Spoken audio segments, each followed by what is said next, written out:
So what happens when we die? It's a question that humanity has wrestled with throughout history. But a new study conducted by NYU may have found some answers. Dr. Sam Parnia is the director of critical care and resuscitation research at NYU Langone School of Medicine, where he ran this study. Thank you so much for joining us, Dr. Parnia. Pleasure. Thank you for having me. Tell me more about this study. How did you conduct it? And tell me about, how you came about reaching your findings, your conclusion. I'm an intensive care doctor, so my job is to essentially save people's lives and prevent them from dying. But unfortunately, people do die, and we try to revive them. What we have found is that over the last few decades, many millions of people have now come back, and many of them have reported, actually, anecdotally, that they've been able to see and hear things going on, even though from our perspective, they should have been dead and their brain should not be functioning at all. And so we became intrigued to study this, one, because it was fascinating, and two, because we tried to revive people without brain damage and to ensure they don't have any disorders of consciousness, so not becoming like brain damaged or having a vegetative state. At any rate, so this particular study is the largest study ever carried out in the world. It was done in 15 medical centers across the US and in Europe. And we studied more than 2,000 people who'd gone through this cardiac arrest or process of death.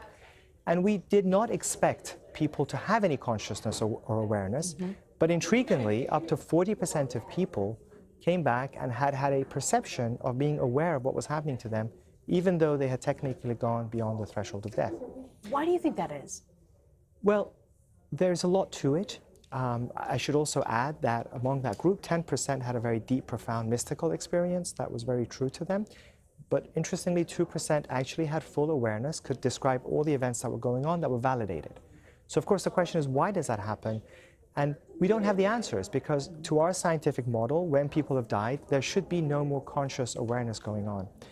But it sounds like maybe consciousness is able to continue. And by that, I don't mean that they're awake, but that entity that makes us who we are, makes Sam who he is, makes Rena who she is, the self, the mind, seems to continue and doesn't become annihilated after a person has gone through their process of death.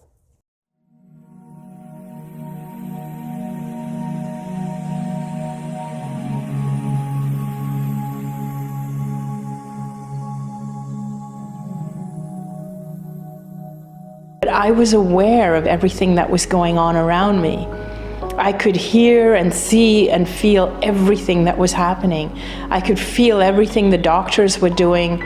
They were poking needles into me and putting in IV tubes and things like that. And I could see and hear things that were beyond the room that my physical body was in. And I realized that I could even see my physical body. It was like I felt that I had become separate from my body. And it felt incredible. It felt just absolutely amazing. It was, for me, it was like the first time in years that I felt so amazing and so pain-free. Death is not the end of consciousness. In other words, we are deluded by a kind of fantasy. If we think of death as endless darkness, endless nothingness is not only inconceivable, but it's logically absolutely meaningless, because we aren't able to have any idea, much less sensation of nothing, unless it can be compared with a sensation of something. These two things go together.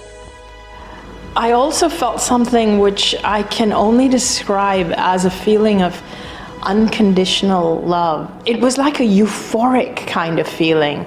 I suddenly realized that I don't have to do anything to prove myself.